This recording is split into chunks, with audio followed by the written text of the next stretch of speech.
Bonjour à vous tous et à vous toutes, j'espère que vous allez bien. Aujourd'hui, nous allons parler de l'équinoxe de printemps ou de l'entrée du soleil dans le signe du Bélier, qui aura lieu le 20 mars 2022 à 16h33 et 23 secondes, heure française, ou 15h33 et 23 secondes en temps universel. L'équinoxe est donc le moment où la durée du jour est égale à la durée de la nuit. Il annonce un changement de saison, on passe donc de l'hiver au printemps. Symbole de renaissance, de renouveau, c'est aussi le passage d'un état à un autre. On sort de l'ombre avec l'hiver pour entrer dans la lumière avec le printemps. C'est aussi le symbole de la transformation qui devrait avoir lieu jusqu'au solstice d'été, le 21 juin 2022. Ce passage en Bélier suggère donc une nouvelle année astrologique, un nouveau cycle annuel qui devrait normalement nous donner les tendances de l'année. Avec le soleil dans le signe des Béliers, il y a une volonté et un désir de renaître, de progresser, d'agir, de s'exprimer, d'initier de nouveaux projets, de se prendre en main et de se libérer de tout ce qui, pendant le solstice d'hiver, entravait notre évolution. Et cela commence par une épuration et un nettoyage en profondeur, car avec ce transit, on a envie d'aller au fond des choses, de découvrir ce qui est caché. Il révèle autant les crises intérieures que les transformations inconscientes. Sous la maîtrise de Pluton, il laisse sortir une certaine noirceur, celle que l'on ne veut pas voir et que l'on enfouit désespérément sous le couvercle. On peut donc avoir à lutter et à combattre contre l'autre, l'ennemi, le guerrier, autant qu'envers soi-même. Sous la maîtrise également de Mars, ce que nous vivons tous avec la guerre entre l'Ukraine et la Russie nous renvoie chacun et chacune à nos propres guerres intérieures, celles qui nous envahissent, nous propulsent, nous transportent vers des états émotionnels de colère, d'agressivité, de violence, de manipulation, de chantage, de possessivité ou de jalousie. N'oubliez pas que le monde extérieur est à l'image de notre monde intérieur, et que s'il a paix régnait en chacun de nous, peut-être alors que le monde s'en porterait mieux. En attendant, avec Mars maître du Bélier en Verseau, conjoint à Vénus, on agit pour le changement, pour la liberté, pour l'avenir, pour retrouver son indépendance affective, surtout celles qui sont dans des dépendances malsaines. On a le goût du risque, de l'aventure, de l'expérimentation et de la nouveauté. Et on espère surtout voir une nouvelle direction à ce qui est entrepris, d'autant plus qu'en dissonance à Uranus, l'énergie est à l'excitation, aux actions brusques et désordonnées. Les réactions peuvent partir au quart de tour, ce qui peut poser des problèmes dans notre entourage. Séparation, divorce. N'oublions pas également que cet aspect est un aspect d'accident, d'attaque, de catastrophe, d'explosion, de révolution ou de guerre. L'harmonie est interrompue. Quelque chose d'inattendu et d'imprévu en Verseau, avec peut-être des moyens de technologie moderne avec Uranus, qui vient de l'étranger en maison neuve. Quelque chose qui arrive de façon inopinée, sans que l'on sache d'où ça vienne, et pas forcément chez nous. Cela peut être partout dans le monde, quelque chose d'imprévu et d'inattendu. Il nous faut donc rester vigilants car c'est un aspect de tension qui risque peut-être de faire parler de lui. Avec ce soleil en maison 8, il nous faut nous dépouiller de toute cette noirceur qui règne en chacun de nous. Lâcher nos possessions, être moins fixé sur le plan matériel et être plus ouvert sur le plan spirituel, c'est-à-dire élever son taux vibratoire et composer avec l'énergie spirituelle qui nous traverse. D'ailleurs, lorsque je dis à voix haute le mot possession, cela me renvoie mentalement aux films de ce genre au cours desquels certaines personnes sont habitées et investies par une entité, de sorte que leur comportement change complètement. Eh bien, on agit sensiblement pareil lorsqu'on est possédé par l'objet de notre convoitise. Personne, drogue, dépendance, amour, argent, travail, terre, guerre, on est tous plus ou moins obsédés par ce que l'on ne peut réellement posséder. On est tous plus ou moins submergés par des émotions qui prennent le contrôle de nos actions. On est tous plus ou moins capables de déployer une énergie dite plutonienne de destruction et de soulèvement si l'on n'obtient pas ce que l'on désire. Et c'est vrai pour chacun d'entre nous à des degrés différents, bien évidemment. Nous sommes ici dans la maison de la mort, de la destruction et de la régénération, mais c'est également une maison d'expérimentation et d'évolution. On s'accroche à son but comme une moule à son rocher, alors que tout nous pousse ici au dépouillement de soi-même, de nos peurs, de nos angoisses, de nos impulsivités, de notre côté sombre, primaire et archaïque, afin de pouvoir mettre un pied dans quelque chose de totalement nouveau. Il n'y a donc pas de renaissance sans petite mort à soi-même. Elles sont toutes obligatoires pour évoluer et pour nous individualiser. Et c'est ce que nous devrions expérimenter pendant ces 3 mois qui nous séparent du solstice d'été, en étant bien appuyés par Pluton lui-même, qui devrait renforcer notre pouvoir de création parce qu'il est plus que temps de nous recréer, au plus proche de qui l'on est, de réussir à nous remettre en question quand cela est nécessaire, afin de rectifier notre trajectoire avec volonté et ténacité, ou alors de lâcher tout ce qui ne nous correspond plus pour arborer une nouvelle voie, un nouveau chemin ou une nouvelle vie. Alors peut-être que pendant ces 3 mois, nous allons découvrir certaines vérités cachées. Peut-être ferez-vous l'expérience de la perte, peut-être vivrez-vous des aspects de vos vies sous tension, ou serez-vous vous-même en conflit ou en difficulté, quand d'autres peuvent vivre quelques manœuvres malfaisantes de la part d'autrui. Quoi qu'il en soit, que cela soit dans vos propres vies, ou que cela soit collectif ou mondial, il nous faut être vigilants, car lorsqu'un soleil se trouve dans la maison des grands bouleversements, il faut s'attendre à certains chamboulements profonds et personnels. De la même façon que l'on peut s'attendre aussi à ce que certains chefs d'État, rois, présidents ou personnages importants, soient ou se sentent menacés par l'adversité ou pour leur propre vie. La notion aussi de fiscalité prend ici de plus en plus d'ampleur, car les relations financières avec l'étranger ne sont pas non plus au beau fixe. Cela évoque le pétrole, les deuils, les catastrophes, les accidents, la mort et la reconstruction. Jeu de manipulation et de pouvoir ou tentative d'intimidation, ne vous laissez pas envahir par cette vague d'angoisse et de peur profonde, qu'elle soit personnelle ou collective, qui n'a d'autre enseignement que de vous faire affronter vos propres démons intérieurs et vous apprendre à vivre avec vos tempêtes émotionnelles. Peut-être êtes-vous dans des questionnements existentiels. Vivez-vous un certain mal-être, mais tout cela vous incite à plonger à l'intérieur de vous, car c'est là que vous allez pouvoir trouver toute votre luminosité, ainsi qu'une certaine paix intérieure. Nous sommes quand même bien aidés en cela par la conjonction Soleil-Neptune, qui nous permet de nous brancher davantage sur notre sensibilité, notre intuition, notre réceptivité, notre imagination. Servez-vous de tout cela pour sentir intuitivement les gens qui vous entourent, ou les situations que vous vivez ou que l'on vous fait vivre.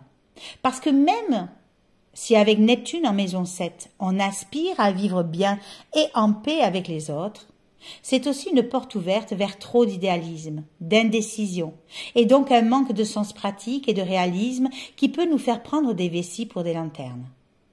Entre illusion, brouillard, confusion et désordre, restons bien ancrés, alignés et à l'écoute de notre guide intérieur et de ce qui est juste et bon pour nous. D'autant plus que le quinconce Soleil-Lune ne va pas trop nous aider émotionnellement.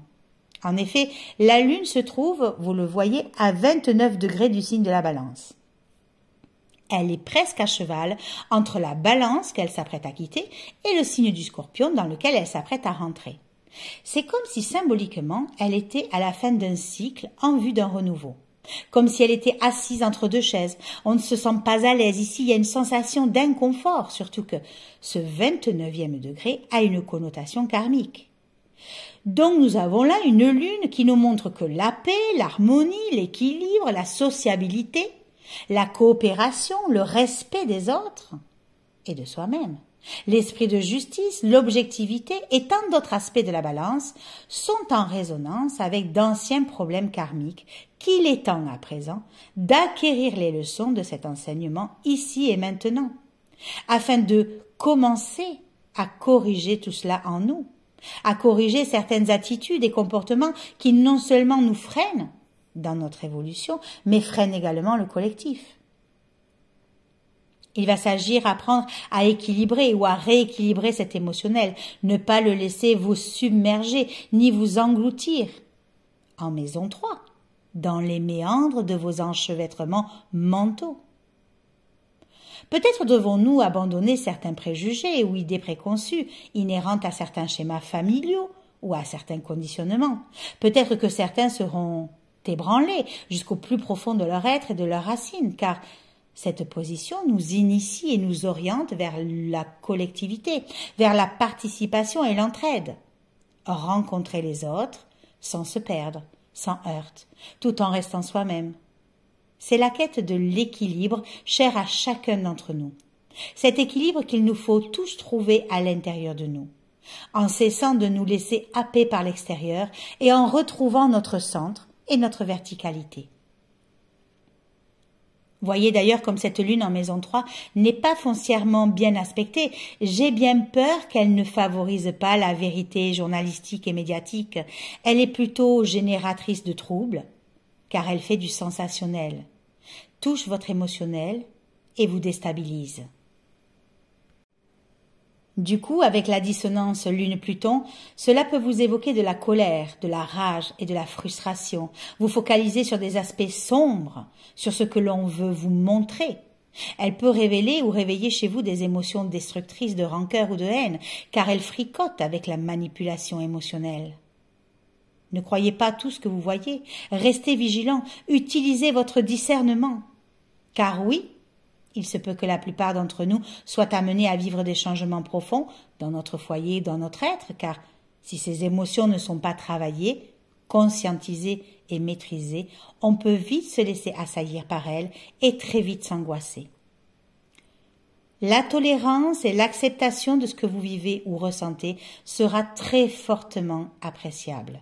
La confiance en vous et en vos perceptions et ressentis seront des clés pour apaiser vos agitations et vos besoins émotionnels.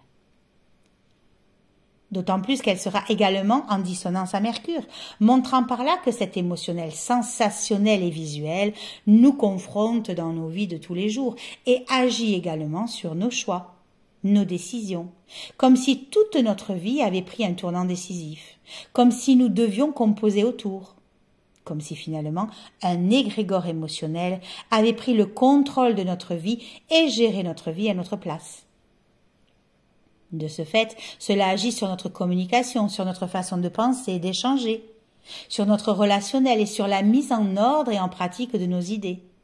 On peut être ou on peut se sentir agité, nerveux, stressé, et on peut avoir tendance à osciller entre logique et émotivité.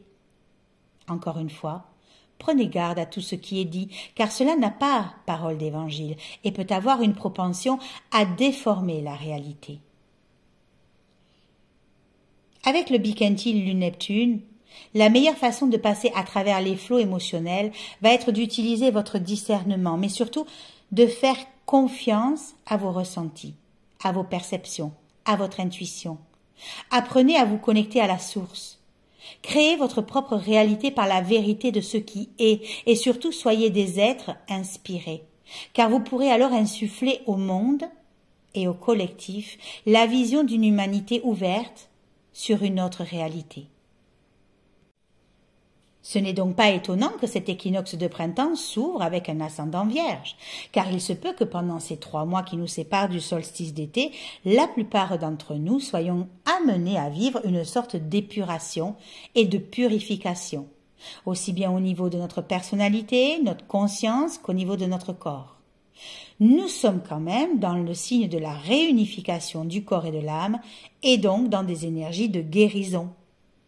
Cet ascendant nous invite donc à la réflexion, à l'analyse, à la prudence, à la prévoyance, mais aussi au doute et au manque de confiance en soi. Il nous permet de cerner, de sélectionner, d'épurer et de trier l'inutile de l'utile, de mettre des limites précises à ce que nous voyons, à ce que nous vivons, à ce que nous entendons, et il nous invite à avoir le sens du détail. Ne soyons pas esclaves de notre quotidien, des médias. Ne nous sentons pas limités, bridés ou brimés dans notre liberté, car celle-ci, comme on l'a toujours dit, réside au centre de notre être, là où tout prend part à la vie spirituelle et où tout commence. Ne soyez pas non plus critiques, car cela alimente l'égrégore. Soyez juste des canaux de lumière par lesquels la lumière descend pour atteindre ceux et celles qui en ont besoin. Car si les battements d'ailes d'un papillon peuvent déclencher un ouragan à l'autre bout de la planète, alors imaginez ce que le répandage de cette lumière pourra engendrer dans la vie de chacun d'entre nous et sur l'humanité entière. De plus, l'ascendant et la maison 2 en Vierge et la maison 7 et la maison 8 en Poisson sont des maisons que l'on dit liées dans un même signe, ce qui suggère qu'il y a des peurs et des doutes sur des lendemains incertains. Des peurs au niveau de notre vie quotidienne et au niveau de notre travail. On se sent en insécurité, la peur de manquer est de plus en plus présente et c'est pourquoi la plupart vont devoir développer leur sens de l'économie. Certains, tout comme la fourmi, pourraient bien faire des provisions ou entasser parce qu'ils fusionnent avec la peur, avec l'illusion, avec l'extérieur. Quand d'autres vont essayer de vivre, de composer, de s'adapter, consciemment ou non, avec ce que l'on vit tous actuellement. L'influence des autres peut être très puissante. Pensez à vous protéger, car vous pourriez vous sentir influencé ou même vous laisser dévorer par l'énergie des autres. Cet ascendant Vierge est maîtrisé par Mercure en Poisson et en maison 7, ce qui montre qu'on a du mal à être rationnel. Et c'est bien pour ça qu'il nous faut développer nos intuitions et nourrir nos pensées de ce que l'on ressent, car conjoint à Jupiter et Neptune, on peut vite se laisser embarquer par une imagination débordante et florissante, parfois brouillon, qui peut nous amener loin de la réalité et nous faire côtoyer aussi bien l'illusion que l'affabulation. Peut-être devrions-nous rester à l'écart de toute influence négative ou néfaste, afin de ne pas nourrir notre émotionnel qui essaye tant bien que mal de se dépatouiller comme il peut. En s'appuyant finalement sur l'harmonie Mercure-Uranus, on accroît notre rapidité d'esprit, notre curiosité se développe, notre répartie s'installe, nos capacités intellectuelles s'affinent, ce qui facilite notre communication et nos relations. Et surtout, on adopte un esprit ouvert, indépendant et original, qui font de nous des êtres libres, des libres penseurs. Vous savez, celui qui pense par lui-même, et non influencé par autrui ou par l'hypnose collective. C'est de cette façon-là que chacun pourra avoir un esprit et une façon de penser intuitive et non linéaire, des éclairs d'idées ou d'inspiration, qui met un point d'honneur à découvrir par lui-même la vérité en toutes choses. Mercure maîtrise également le signe des Gémeaux et si vous voyez bien, le Gémeaux se trouve dans un axe intercepté, l'axe Gémeaux-Sagittaire dans la maison 4-10. Un signe intercepté, c'est lorsque aucune cuspide de maison, petite flèche qui délimite une maison, n'est placée dans ce signe, c'est-à-dire que ce signe englobe totalement la maison. Ainsi, un axe intercepté a toujours une connotation karmique, c'est-à-dire qu'il y a ici des prises de conscience à faire et à avoir. Ce sont pour la plupart des énergies que bon nombre d'entre nous ont déjà certainement mal utilisées ou vécues dans d'autres vies et qui se représentent à nous, en tout cas pour ces 3 mois à venir, afin de mieux les comprendre et surtout de pouvoir en émerger. Nous sommes donc dans des signes mutables. Gémeaux, Sagittaire, qui suggère donc que l'on serait en présence d'un karma lié à l'ignorance. Tiens donc. Vous voyez comme tout le thème de l'équinoxe de printemps s'articule finalement autour de cet axe intercepté, puisque depuis le début, je vous explique l'importance d'être vigilant sur ce que vous voyez ou sur ce que vous entendez et de ne pas vous laisser transporter par cet égrégore émotionnel. Cela veut donc dire qu'il vous faut vous appuyer sur les énergies de la Vierge pour comprendre, analyser et faire vos propres déductions. Ainsi, en Gémeaux-Sagittaire, nous sommes confrontés à une problématique de connaissance de soi, mais aussi de connaissance universelle, sociétale, en passant par la communication. Trop d'informations tue l'information. Et si en plus elle n'est pas alignée et centrée, la communication prend alors le chemin de la propagande. On peut se sentir incompris, on n'arrive pas à se faire comprendre, les signaux que l'on émet ou que l'on reçoit ne sont pas perçus comme ils devraient l'être, le langage ou les mots peuvent autant nous trahir que trahir notre interlocuteur. En maison 4-10, nous sommes dans l'axe parental, père-mère, mais c'est aussi le foyer, les ambitions. Cet axe représente également notre pays, mais surtout la nation que nous sommes dans toute sa globalité, opposée à l'autorité, au gouvernement et à sa toute-puissance. De plus, de façon plus explicative, la maison 4 représente notre passé, nos racines, notre famille, et la maison 10 représente la vie sociale, la carrière, la réalisation, mais surtout notre destin.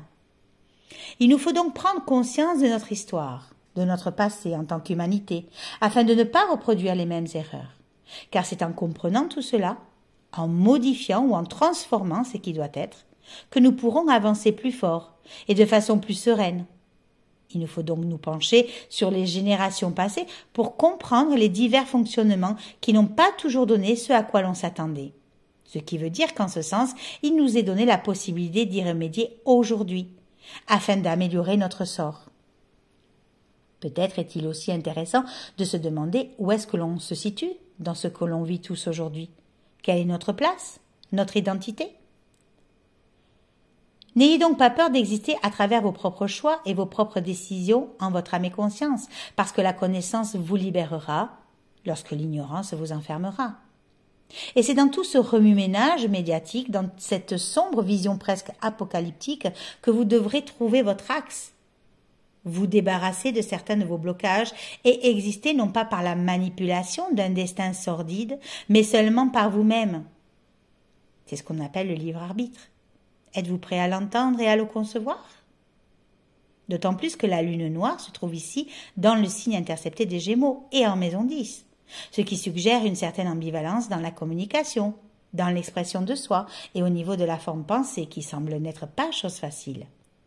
Dans cette représentation politique ou gouvernementale, on aurait tendance à penser à une position hermétique, qui ne tient pas compte des idées de l'entourage, mais qui peut-être n'aura certainement pas le choix que de s'y adapter. Voilà, nous sommes arrivés au terme de cette petite analyse de l'équinoxe de printemps ou de l'entrée du soleil dans le signe du Bélier. Mais cette analyse ne serait rien sans l'analyse à venir de la pleine lune du 18 mars, car leurs énergies se chevauchent, se complètent et apportent des informations supplémentaires. Je vous souhaite à tous et à toutes un superbe équinoxe de printemps. N'oubliez pas de vous délester complètement de ce qui vous alourdit et ouvrez-vous totalement à recevoir de nouvelles énergies pour emprunter ce nouveau chemin. N'oubliez pas également que j'organise un atelier pour développer vos capacités médiumniques qui se fait en 6 rendez-vous hebdomadaires dont le premier rendez-vous commence le 26 mars. Retrouvez toutes les explications, le programme et les modalités en dessous de la vidéo et venez vivre des moments magiques, lumineux et divins. Si vous avez également aimé la vidéo, n'hésitez pas à la partager, à la liker, à la commenter, à vous abonner à la chaîne YouTube si ce n'est pas déjà fait, en activant la petite clochette en haut pour ne rien rater des nouveautés. Retrouvez tous les liens en dessous de la vidéo pour vous procurer l'oracle de l'astrologie intuitive, pour suivre une formation d'astrologie en ligne. N'hésitez pas non plus à aller faire un tour sur le site de ressourcea.net pour découvrir tout ce que je propose. Je vous remercie pour votre confiance, pour votre intérêt pour mes capsules astrologiques, pour vos likes, vos partages et vos commentaires. Et moi, je vous dis à très bientôt.